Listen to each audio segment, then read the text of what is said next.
Well, first of all, welcome to such a big crowd with that ice out there. I was a little concerned, but it looks like it's a full house. Terrific. My name's Fred Barzyk, and along with the Chelmsford Players, I'd like to welcome you to, yes, the golden age of radio. I have a few thank yous I'd like to do. First, I'd like to thank the members of the Chelmsford McCarthy Middle School 6th grade chorus who were singing downstairs. Mrs. Jody Richardson, the choral director. Thank you, Jody. Terrific job. All these antique radios were donated to us by the New England Antique Radio Club. That was Mark Nelson and his wife who were answering questions. Thank you, Mark. Thank you. We're about to be transported back 70 years, and as I look through this crowd, I think I see some people that used to listen to radio like I did. I had this little Sears radio with a crack down it, and I used to listen to the radio because there was no television. It was kind of sad, but it was true. But to transport you back to the golden age, you know what we need? We need some actors. Ladies and gentlemen, meet your cast. Here we go. Michael Klein, Andy Furtado, Tony O'Malley, Ryan Riggs, Michael Regner, John Smith, Rebecca Ruvido, who also gave us these flowers. Thank you, Rebecca. Chris Sweetnam, Gail Held, Sandra Gibson, Roy Earley, John McAuliffe, Jerry Fleischman, Anne-Marie King, Alicia Dwyer, Deb Lyons, Maura Snow, Rick Conti, and John Sharon. Woo! There's more. And now for our sound effects crew, we start off with Pat Snow, Chris Borden, and back there, Scott Hickey. And upstairs, we have Dan Sylvia, who is running the technical side of this, along with Pierre de Villiers, who is running all these lights. And hey, the spot is Charles Keene. Thanks, Charles.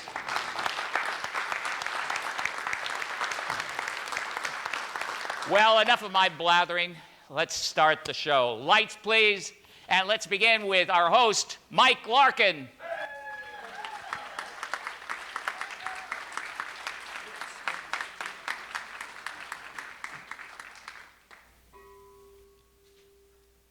Imagine a world without television. No reality shows. Jerry. No video games. Imagine a world where families gathered around their radios and listened to their favorite stars. Jack Benny, Fred Allen, George Burns, and Gracie Allen tell stories. Yes, tell stories that captivated and entertained the entire nation. Listening to shows that gave birth to major motion pictures like Superman. It's a bird. It's a plane. It's Superman. The Green Hornet. And the soon-to-be-released The Lone Ranger. This was the golden age of radio, a time when only a handful of networks, NBC, CBS, and ABC, broadcast live transmissions that moved a country to laugh, cry, and ultimately stand together to face the horrors of a world war. A time when media did not merely entertain us, but more importantly, inspired us. Please join us now as we journey to the 1940s and enjoy together the golden age of radio.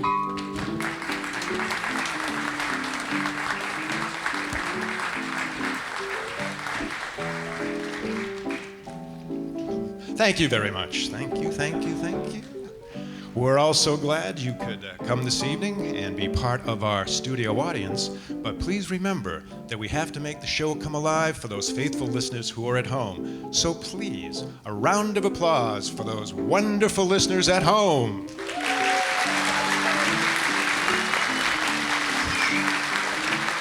Marvelous, marvelous, marvelous. Now please, sit back, relax. I'm going to spin the dial on my big Zenith Radio giant antenna and bring you some of my favorite programs. But wait, I'm forgetting something. I know what it is. First, a word from our sponsors. See the USA in your Chevrolet. America's asking you to call. Drive your Chevrolet through the USA. America's the greatest land of all. On a highway or a road along a levee, performance is sweeter, nothing can beat her. Life is completer in a Chevy. So make a date today to see the USA and see it in your Chevrolet. Traveling east, traveling west, wherever you go, Chevy service is best. Southward or north, near place or far, there's a Chevrolet dealer for your Chevrolet car. So make a date today to see the USA and see it in your Chevrolet.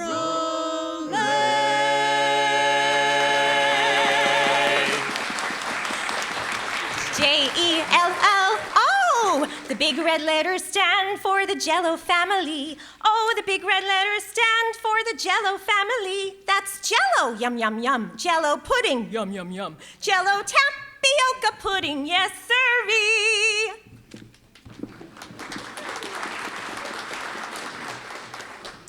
Oh, you worked too hard and ate too much. The cheesecake made you greedy. Let your aching head and stomach hear this message from old Speedy. Alka-Seltzer, plop, plop, fizz, fizz. Oh, what a relief it is. Plop, plop, fizz, fizz. Oh, what a relief it is. Oh, those Speedy Alka-Seltzer bubbles burst into action to relieve your upset stomach and aching head fast. Use only as directed. Plop, plop, fizz, fizz, oh, what a relief it is. Plop, plop, fizz, fizz, oh, what a relief it is. Oh, what a relief it is. What a relief, what a relief it is. What a relief!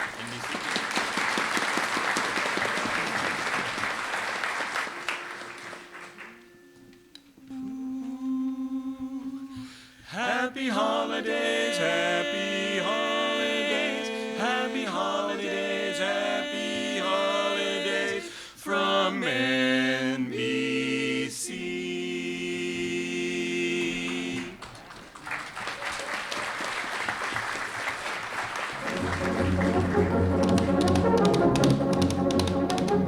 Hi-yo, Silver! Away!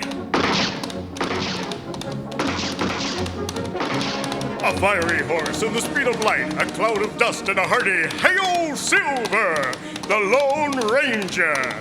With his faithful Indian companion Tonto, the masked rider of the plains led the fight for law and order in the early western United States. The stories of his strength and courage, his daring and resourcefulness have come down to us through the generations. And nowhere in the pages of history can one find a greater champion of justice. Return with us now to those thrilling days of yesteryear. From out of the past, the thundering hoofbeats of the great horse Silver, the Lone Ranger rides again. Come on, Silver! Hurry, big fellow! Hi-yo, Silver! Away!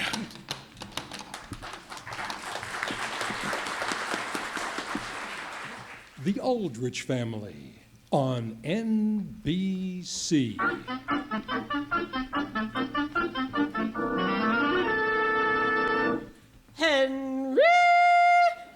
Henry Aldrich. Coming, Mother. Faster than a speeding bullet, more powerful than a locomotive, able to leap tall buildings in a single bound. Look, up in the sky. It's a bird. It's a plane. It's Superman!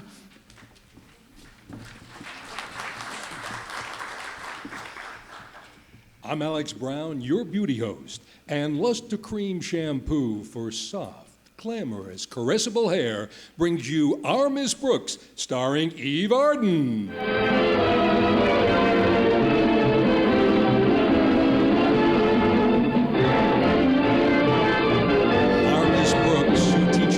Madison High School is as fond of sports as most of us, but somehow basketball was never one of her favorites. It isn't that I don't like basketball. I just hate it. This aversion started when I was refereeing a game in Teachers College, and in the excitement, I swallowed the whistle. Of course, it was only a small whistle, but it gets pretty embarrassing when every time you hiccup, traffic stops. Anyway, last Wednesday morning, Mrs. Davis, my landlady, woke me a full hour earlier than usual. She told me that Walter Denton, the manager of the basketball team, was waiting to see me in the living room. If I could have had one free throw, I'd have thrown him out and gone back to sleep. But Mrs. Davis wouldn't let me. Come on now, Connie. The boy seems very concerned about something. You've got to see him. All right, Mrs. Davis. Where's my robe?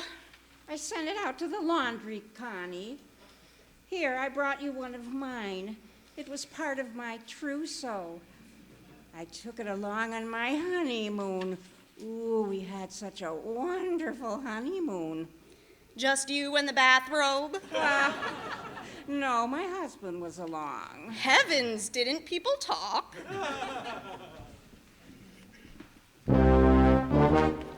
Sound off for Chesterfield. Chesterfield, the only cigarette in America to give you premium quality in both regular and king size, brings you Dragnet.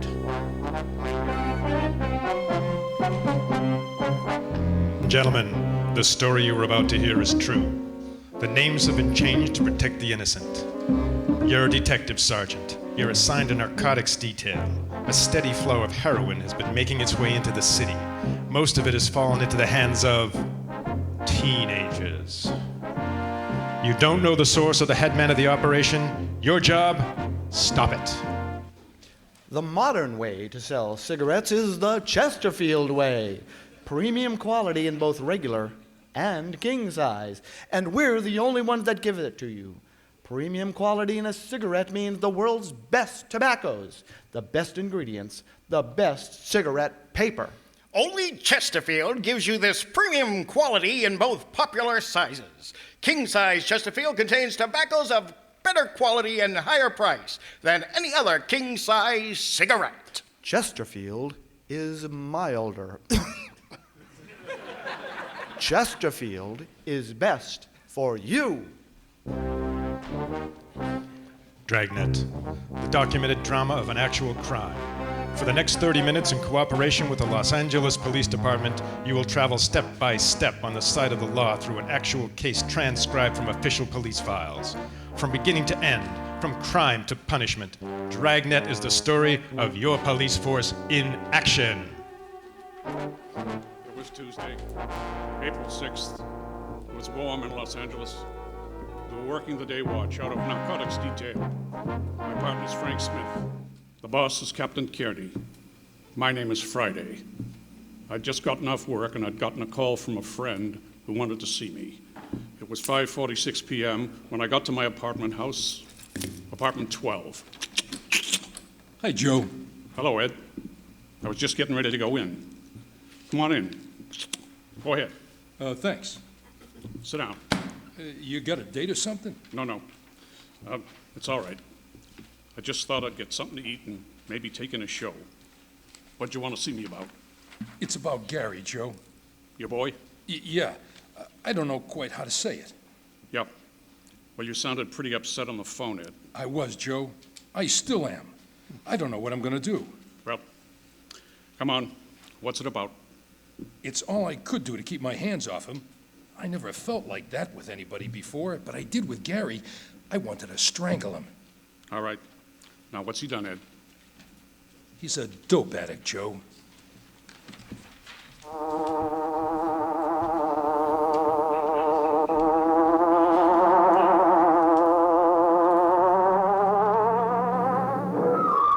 The hunt for the biggest of all game. Public enemies who try to destroy our America. With his faithful valet Cato, Rex Reed, the daring young publisher, matches wits with the underworld, risking his life that criminals and racketeers within the law may feel its weight by the sting of the Green Hornet. The Green Hornet strikes again.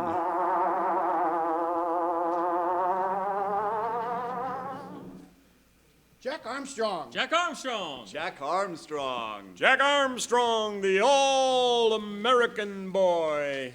Wave the flag for Hudson High, boys. Show them how we stand. Ever sure to be the champions, known throughout the land.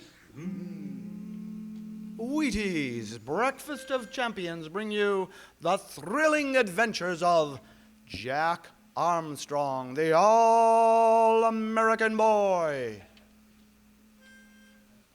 Have you tried Wheaties? They're whole wheat with all of the bran. Won't you try Wheaties? For wheat is the best food of man. They're crispy, they're crunchy the whole year through. Jack Armstrong never tires of them, and neither will you. So just buy Wheaties, the best breakfast food in the land.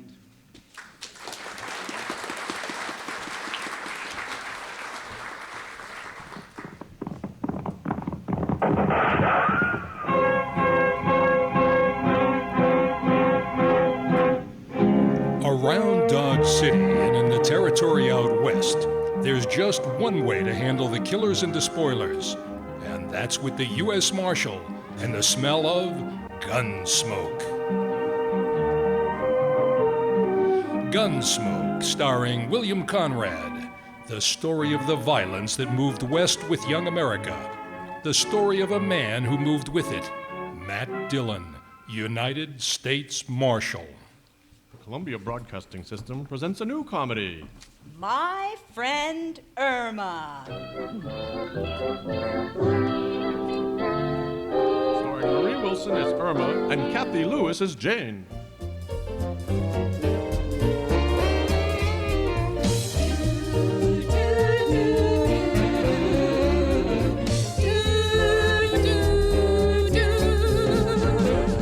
Friendship, friendship, just a perfect friendship. When other friendships have been forgot, ours will still be hot. Irma.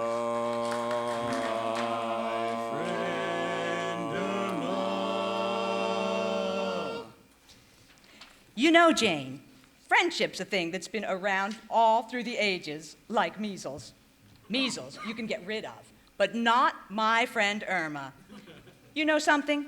I never want to get rid of Irma because I sincerely love that girl. So I am going to continue to live with her through thick and thin, although at times it's trying.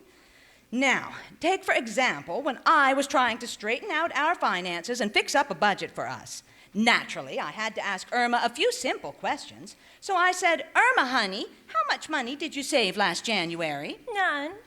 Well, that's silly. You worked all month. How come? I bought a fur trim coat. Well, how about February? I was still paying for the coat. In March? I didn't pay for the coat in March. April? In April, I paid for a lawyer for getting me out of trouble for not paying for the coat in March. Now, honey, please be serious. We've got to work on a budget so that we won't be in the position we were in last year of having to use up all of our savings in order to pay our taxes. Jane, we won't have to pay taxes this year. Why not? Because my boyfriend Al says income taxes are a fad that's sure to blow over. Al said that? Yes, and that's why he's not going to pay any this year. Instead, he is going to use the money to buy himself a new suit. Irma, I've got news for you. If Al doesn't pay his taxes, the government will supply him with a new suit with stripes. Well, I hope they'll be pinstripes. Al looks so cute in them. Well, honey, you'll forget Al. You know there are other guys in this world besides Al. Oh, I know, Jane. One of the boys at the office sort of has his eye on me. Really? Uh-huh. So I told him I like him, but my heart belongs to Al. But that didn't discourage him. Why not? He said he loved me for my mind. Believe me, Al's got the better deal.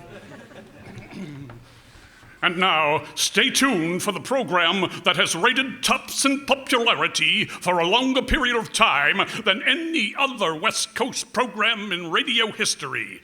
The Signal Oil Program. The Whistler.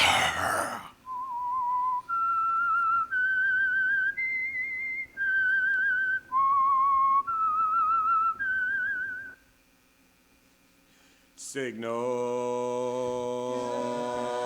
Soline.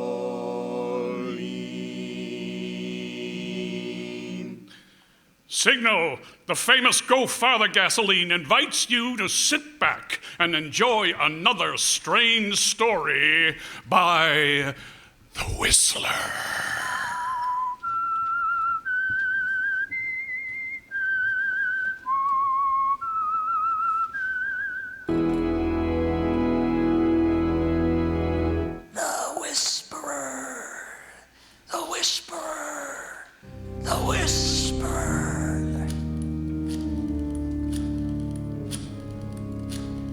Yeah. Storelli, Yeah, what are my instructions? the syndicate has decided to introduce the widespread use of marijuana into the central city. It's a cinch. How rough can I get? We are not interested in methods, only results. Oh, you'll get 'em. 1 month from today, we will expect 200 regular marijuana addicts amongst the high school students. Presenting The Whisperer, starring Carlton Young. The Whisperer, a brilliant man who, losing his voice in an accident which crushed his vocal cords, worked his way deep within the crime syndicate to help destroy it from within.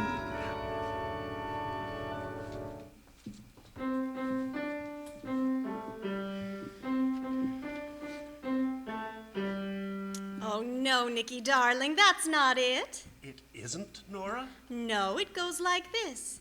33 fine brews blended into one great beer.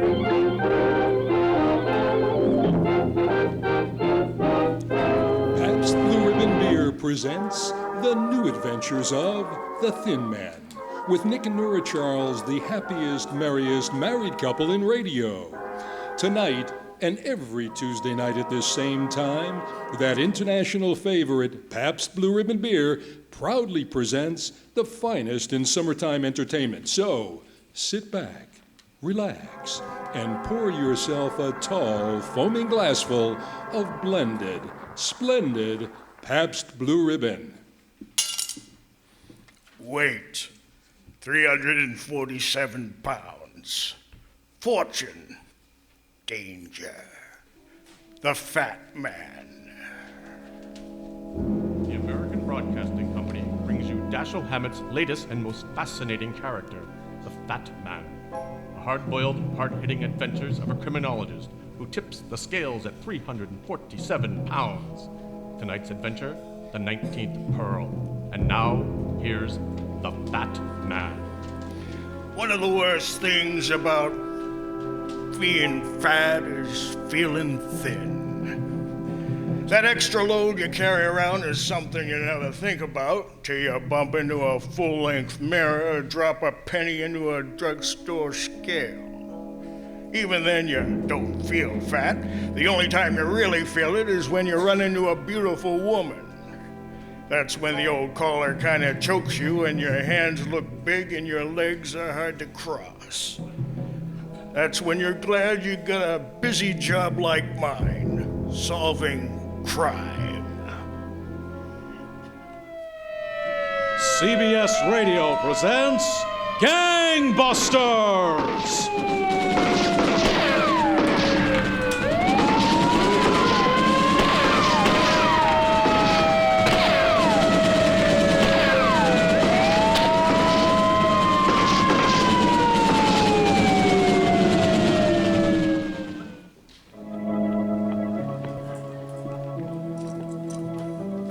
Who knows what evil lurks in the hearts of men? The shadow knows.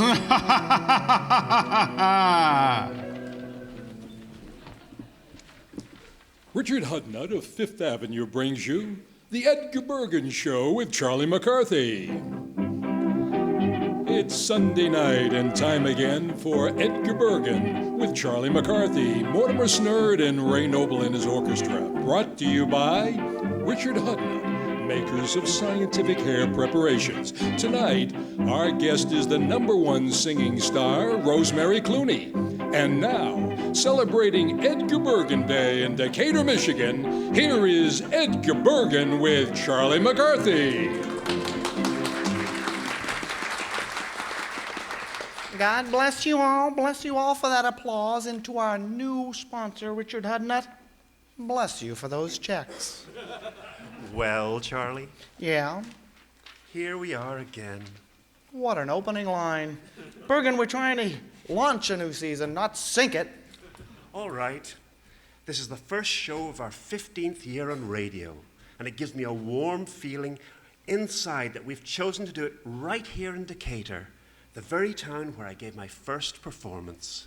Is this sort of like returning to the scene of the crime? Just think, Decatur.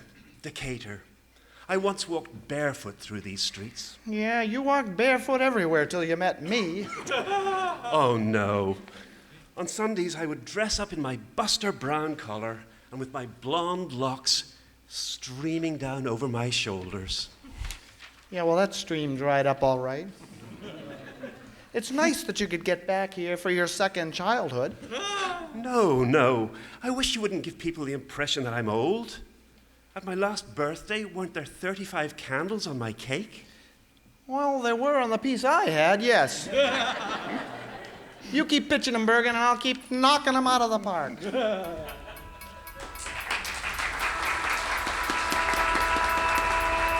Pillsbury Snow Sheen Cake Flour brings you Grand Central Station. All aboard for better baking. You're on the right track with Pillsbury, greatest name in flour. As a bullet seeks its target, shining rails in every part of our great country are aimed at Grand Central Station, heart of the nation's greatest city, drawn by the magnetic force of the fantastic metropolis. Day and night, great trains rush toward the Hudson River, sweep down its eastern bank for 140 miles. Flash briefly by the long red row of tenement houses south of 125th Street. Die with a roar into the 2.5-mile tunnel which burrows beneath the glitter and the swank of Park Avenue. And then Grand Central Station, crossroads of a million private lives. Gigantic stage on which are played 1,000 dramas daily.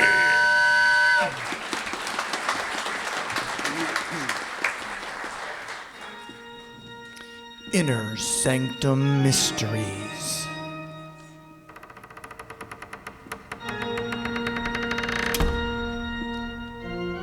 Good evening, friends of the creaking door. This is Raymond, your host, to welcome you into the inner sanctum. Come into a gay little world of homicidal maniacs, vampires, ghosts, werewolves, and assorted forms of certain death. Friends, did you ever walk through a cemetery at midnight and see a girl whose hair is on fire and who's carrying her head under her arm? You know what to tell her, don't you? Keep a cool head on your shoulders and run like crazy. All right, fellow ghouls, you know what's gonna happen now, don't you? That's right. You are going to scream your little heads off.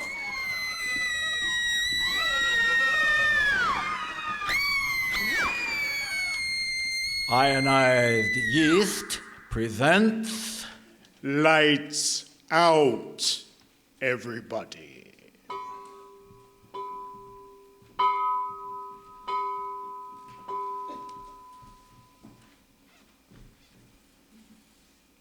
It is later than you think.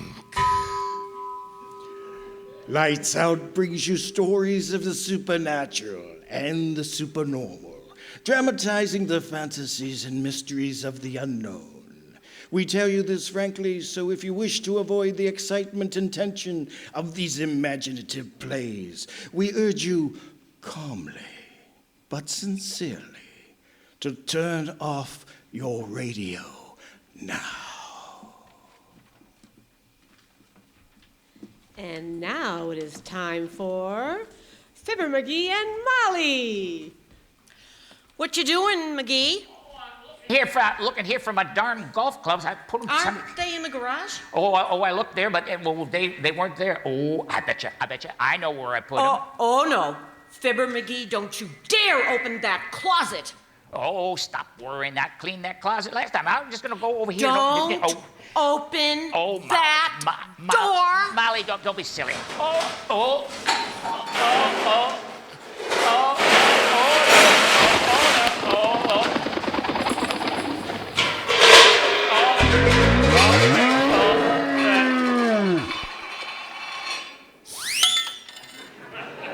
No golf clubs, Molly. Oh. That Fibber McGee is quite a character.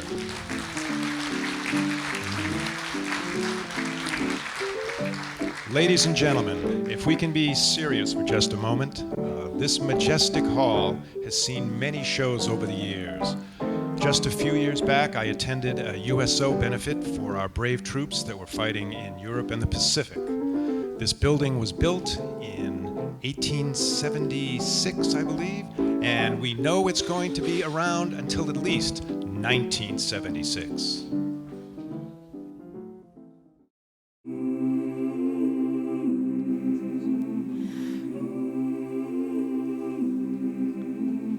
"'Twas the night before Christmas, and all through the Chelmsford Center for the Arts, not a creature was stirring, not even a mouse.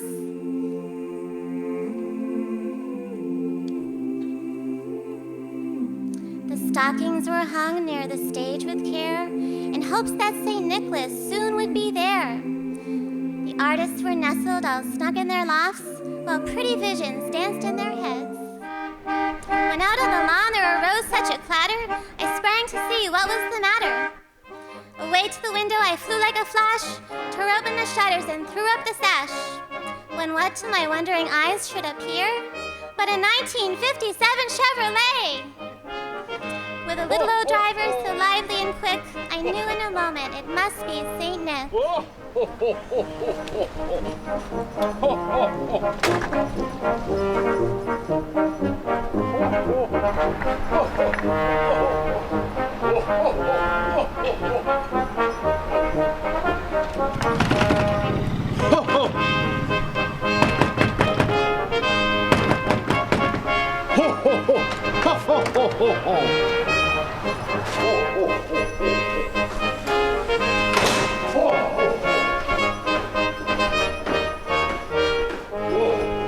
Up the stairs, St. Nicholas came with a bound.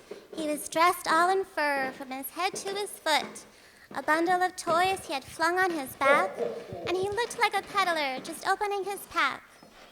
He had a broad face and a little round belly that shook while he laughed like a bowl full of jelly. He was chubby and plump, a right jolly old elf, and I laughed when I saw him, in spite of myself. A wink of his eye and a twist of his head soon gave me to know I had nothing to dread. Ho, ho, ho, ho, ho! Christmas is the time for giving, and fine giving it is. Here's old St. Nick's gift to help sustain a great building and its wonderful artists. Won't you dig deep this Christmas to help keep the doors open? And here's an extra little gift. Your donation is tax deductible.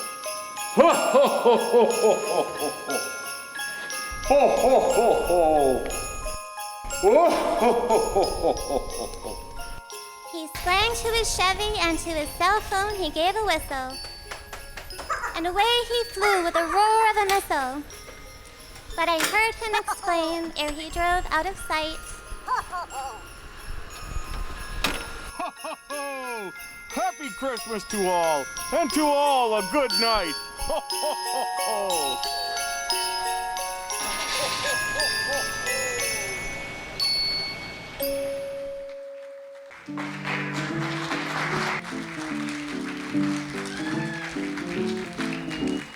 We hope you've enjoyed the show so far. As a special treat, we have a holiday skit from Burns and Allen. Most of you probably know the zany, rather vaudevillian antics of George Burns and Gracie Allen, and they will be joined by the big band leader Artie Shaw and their faithful announcer Bud Heaston. You might also recognize some famous movie stars like the drop-dead gorgeous Hedy Lamarr and Paulette Goddard. And also you might recognize the dapper, dashing dancer, Fred Astaire. Happy holidays and enjoy the rest of the show. From Hollywood, the George Burns and Gracie Allen Show for Hormel and Spam.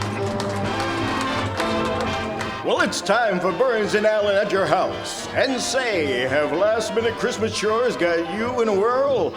Now look, Mother, even though you don't get home until just before supper time, here's the quick, easy way to give your family swell food that satisfies that husky appetite. Served baked Spam, S-P-A-M, and baking is easy when you serve Spam. The easy recipe is right on the label. In just a few minutes, you'll have a delicious main course. Spam is tender, juicy meat with extra goodness and flavor because Spam is perfect combination of pork shoulder meat and ham meat. Tomorrow, be sure your shopping list includes S-P-A-M, Spam.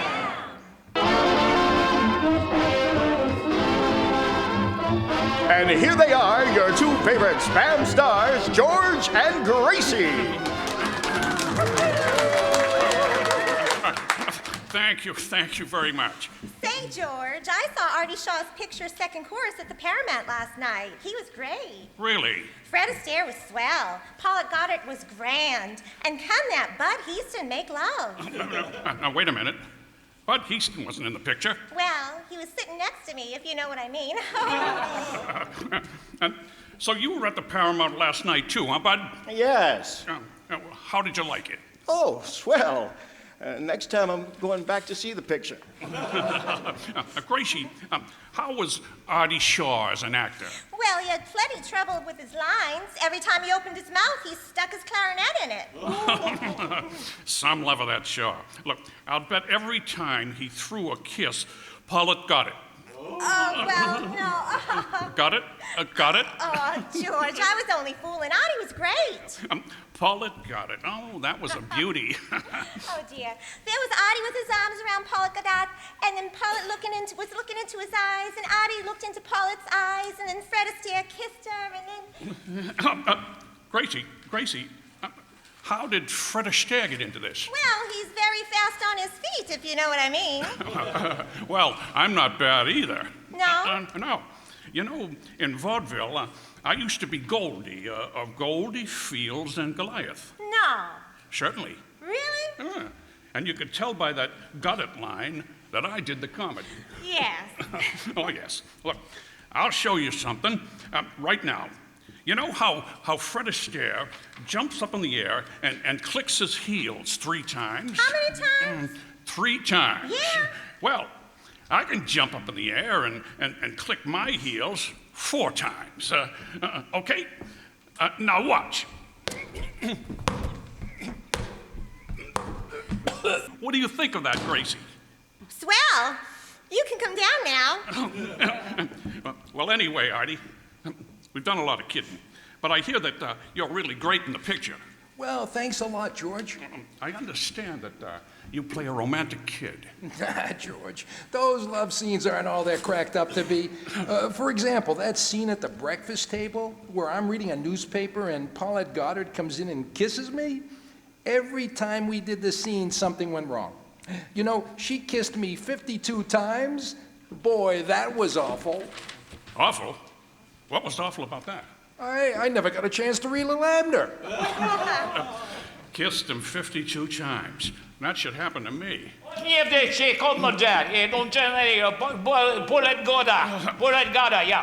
Well, there goes the guitar player interrupting again. Come in, Shaw. That's Adi. Hey, Bosch, love. What is it, Boris? You in the picture? That's a strange coincidence. Boris, you said that wrong. No, you haven't come to church. You been in the same picture with Fred Astaire. Strange coincidence. Well, that sort of finishes up Artie Shaw's new picture, second chorus. Now, and Artie, you notice I mentioned it 3 times. Is that enough?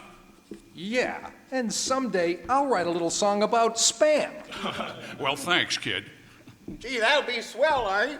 Spam's bound to become the #1 on the Eat Parade. On the Eat Parade? Now get out of here, bud. Now let's start our play. Gracie, give out the scripts, okay? Bud, take it. Ladies and gentlemen, as you remember last week, we did a play, and we left off with George, Artie, and myself in jail, about to be hanged. Gracie on her way to the governor to try to save our lives. Light, curtain, music.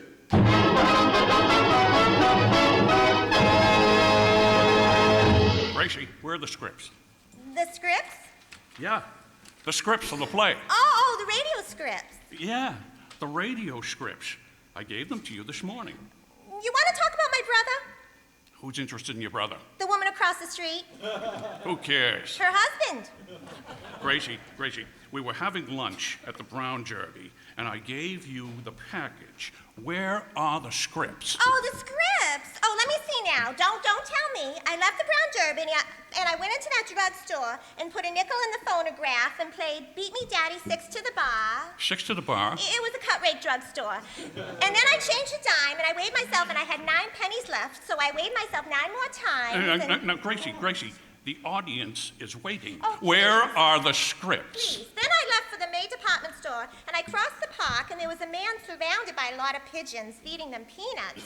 And he said, "Miss, how would you like to try this?" And I did. I ate about 2 bags of peanuts. Gracie, where are the scripts? Oh, now let me see. Where did I leave the script? Yeah, the scripts. Oh, I was on the way to the May Company, and I stopped to buy a ticket for the Rose Bowl game. The man said, "Would you like to sit on the 50-yard line?" And I said, "No, the chalk would ruin my dress." Gracie, we have to do a show. We have to... Please.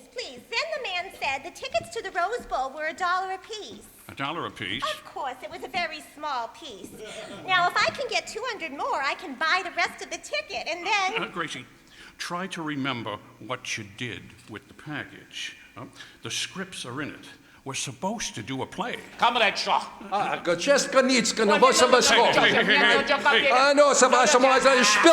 Hey, what's going on here? Artie, what's Boris saying? What's he saying? I'm having enough trouble trying to figure out what I'm saying. We just play Shovey in the chapter. Every night we play a pandemonium ballroom. A pandemonium? Yeah. It's palladium. No. Oh, no. Look, pandemonium is a lot of noise and confusion. Artie, why do you take it from that musician? He's got a diploma from Juilliard, can you believe? Sure he does. So let me see now. So finally, I got to the May Company. Oh, finally you got to the May Company. Yeah, and I went to the men's department and I said, "I'd like to get a shirt for George." And the man said, 34 sleeves, and I said, "No, 2 will be enough." Gracie, when you got through shopping all day, what did you do with the scripts? The package. Oh, the scripts, yeah, those packages, those were all the Christmas presents. I took them all down to the post office and mailed them. To the post office? Yes. Well, you must have mailed the scripts with the rest of the packages. Well, let's go down and look for them. Well, certainly. They'll be easy to find on account of all my packages are addressed direct to the exchange department of the May Company. You addressed all your gifts to the exchange department? Yeah, that'll save my friends a lot of trouble after Christmas. Well, come on, everybody. You better come with us to the post office and help me find the scripts. Yeah. I'll help. I'll help you. I'll help. Mr. Burns, I refuse to help. And who are you? Just a rugged individualist. Stuck being your sound man. Everything happens to me. Well, come on, everybody, let's go. I said, let's go. Come on, now, come on. Hey, 4 years at Harvard. Let's open the door. Hey, sound man, I'm talking to you. Why don't you pay attention to your work? Mr. Burns, that is what I've been doing all my life. 4 years I went to Harvard, studied diligently, never missed a lecture. The notes I made are used today as a model for students at Harvard. Alongside me sat a student who never paid attention to anything. Instead of taking down notes, he wrote childish jingles on the margin of his notebook. Today, that man gets $50,000 a year writing those Burma shave signs. And this is what I do for a living? Look, this is no time of year to be sad. Christmas is in the air. Think of Santa Claus. Poor Santa Claus reminds me of myself.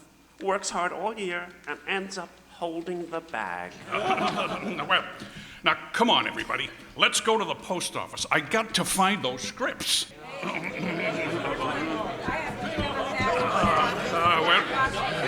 here we are at the post office. Boy, look at this crowd. Now, Gracie, at what window did you mail the package? Well, let me see now. Oh, look for a handsome clerk with blue eyes, blonde mustache, and striped lipstick. He got a sort of a... Striped lipstick? Well, yes, on account of I kissed him through the bars. Oh, well. Hey, let's stand at the end of this line. Don't push. Don't push. Don't push. Don't push. Don't push. Who's pushing? Who's pushing? Who's pushing? Who's pushing? Look. Well, we'll never get to that window.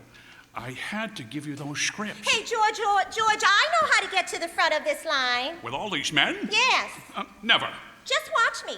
Look, here comes Hedy Lamarr. Next. Who's first in line? I am. Oh, what a day.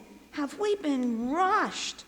Do you know, miss, that I sold 1,000 1-cent stamps? Well, if I was you, I would sell 3-cent stamps. Why? You meet a better class of people. Oh, have I been busy? I have been standing on my feet since 7 o'clock this morning. Oh, you must be tired. Why don't you let me stand on them for a while? Gracie, ask her about the package. What? Ask her about the package. Ask her about what? The package. The package. The package. Oh, thanks for your help. You're welcome. You're welcome. You're welcome. You're welcome. George, when you get down to the window, will you mail this Christmas gift for me? Sure, Artie. If I ever get down there. Hey, now, look, hey, it's for me. Artie, what are you sending me? It's a lounging robe. Oh, that's funny. Last Christmas, I sent you a lounging robe. Well, it's the same loungy robe. Well, thanks, kid. Comrade Burns. Shh. Comrade Burns, will you mail this for me? Mail this package of dishes for me? Be careful with it. It is high-class cookery. Crookery? You mean crockery. Crookery means No. you stole it. No. Crockery, cookery. Who knows? Please mail. Gracie, find out about the scripts, Gracie. Now, wait a minute, Gracie. What are you doing behind that window? Well, I'm taking the girl's place. She went out to look for the package. Oh, George, aren't people silly? You ought to read some of the letters they send. Oh, dear, listen to this one.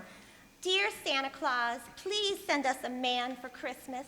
And if you can't find one, please come yourself. Signed, Brenda and Covina. Gracie, you mean you're opening the mail? Yeah, isn't it fun? I'm so glad I took her place. Do you know that you can be held for a thing like that? Well, who do you think the man with his arms around me is? A sailor? By the way, it is. Gracie, the package. Oh, look, isn't this a sad letter? Dear Santa Claus, we have been waiting for you for a long, long time, but you never come to visit us. If you don't come this year, what will I tell the children? Signed, Mrs. Santa Claus. Gracie, we have to find the scripts.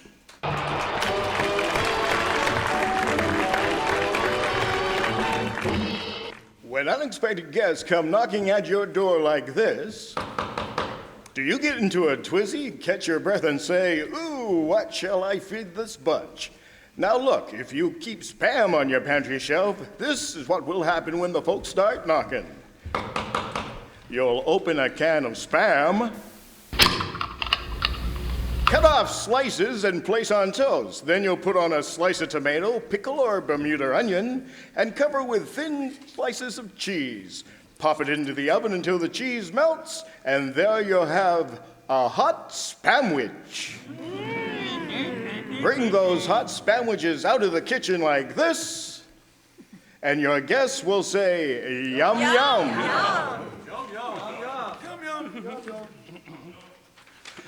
The meaty flavor, the taste, tempting goodness of Spam is something folks really get hungry for. A perfect combination of sweet, juicy pork shoulder meat and tender, tasty ham meat. Be sure of getting the real thing. Tomorrow, say to your food dealer, "I want Spam." You can serve it dozens of ways. Isn't that right, gentlemen songsters? Slice it, dice it, fry it, bake it, cold or hot. Spam hits the spot. Gracie, get away from that window. We've got to get rolling. Stop pushing. Stop pushing. Hey, wait a minute. We did that. Quiet. Well, who's next? Gracie, will you come out from behind that stamp window? We've got to find the script. Hey, Sourpuss, let's get back in line. Miss, can I have a 1-cent stamp? Well, we've got a 1-cent stamp if you really want it, but if I was you, I would take one of our 6-cent stamps. They're a little more expensive, but they'll last longer. And they're washable, and besides that, they look very pretty on your tongue. Miss, I'd like a 1-cent stamp. The one that has Lincoln's picture on it. Oh, which Lincoln do you mean? Henry Fonda, who played Lincoln in the movies? Or the other great actor, Walter Houston? Never or mind. Daniel Day-Lewis? Next time, I'm gonna go by train. Well, isn't that a silly man? Next. And what can I do for you, sir? Hey, remember me? I'm George Burns. George Burns? Oh, weren't you in vaudeville? Yeah, we played together at the DeKalb in Brooklyn. Didn't you work with a very beautiful girl? Yes, and that happens to be you. Oh, well, imagine running into me. It certainly is a small world. Gracie, what about the scripts? Come out. Hey, get back in line. Oh, what can I do for you, madame? I hope I'm not too late, miss. Can I catch the China Clipper? Well, you might be able to if you put another feather in your hat. Hey, look, Gracie, what about the scripts? Will you please listen here? Get back in line. Well, look, miss, I've been writing with your pens, and I've got a handful of ink. A handful of ink? Well, thanks for telling me. You may keep it for your honesty. Gracie, what about the scripts? Get back in line. Look, I'm not getting back in line. Attaboy, George. You stay out of this. Anybody who talks to George Burns like that gets a punch in the nose. Do you know who I am? No. Who are you? I'm the vice president of the Hormel Company, makers of Spam. You know who I am? No. Thank goodness. Hey, say, I better get back in line. Will you mail this package to my brother? It's a pair of steel skin gloves. It's not steel skin. Oh, yeah. It's not steel, it's shield. No, steel. No, shield. No. Look. What has a flat head, Yeah. small eyes, Yeah. a mustache, and a beautiful fur coat? My brother's wife. Okay. Hey, look, Boris, I've got my own problems. Gracie, we've got to find the scripts. Hey, George, I've got it.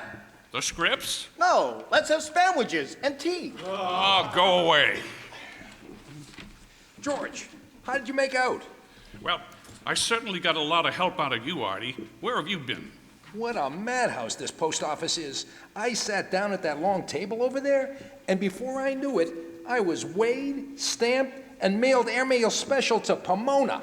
Now look, I gotta do something. Well, George, your troubles are over. Here comes the superintendent, and she's got my package under her arm. Oh, no. Before I give it to you, miss, you'll have to answer a few questions. What's your name? Gracie T. Allen. What are all those T's for? When my daddy first saw me, he said... Now look, Superintendent, can we have the package now? Just a moment now. Can you identify yourself? Well, certainly. Where's my handbag? Right here, Gracie. Oh, wait till I look in the mirror. Yeah, that's me. Oh, I can't stand it. This is all baloney. Well, never mind. Here's your package. Well, thanks. Come on, great. I've got the scripts. Come on, everybody. We got to get out of here. Out! Hey, well, come on. Let's get back to the studio. Hey, taxi. And so tonight, ladies and gentlemen, we bring you the second episode of Gracie Allen's dynamic play. As you remember last week, George, Bud, and Artie were in jail, sentenced to be hanged, and Gracie was on her way back from the governor's office where she had been making a plea for their lives. The scene opens with the boys anxiously pacing their cell as Gracie arrives. Well, this is simply awful. Oh, gosh. She's been away for hours. I'll never get over it.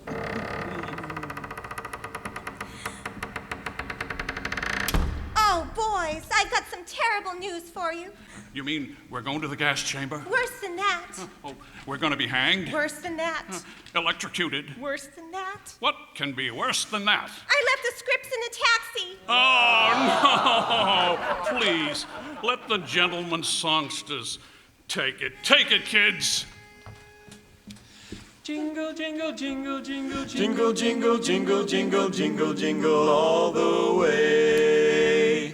Dashing through the snow in a one-horse open sleigh, o'er the fields we go, laughing all the way. The bells on bobtails ring, making spirits bright. What fun it is to ride and sing a sleighing song tonight. Take it, Gracie. Here I am, good tidings to you. I wish you all Christmas cheer, bright and happy coming year. My mother and I, my brother and I, my daddy and sister say, gather round and sing this song, Merry Christmas Day. Everybody. Jingle bells, jingle all the way. Oh, what fun it is to ride in a one-horse open sleigh. Jingle bells, jingle all the way.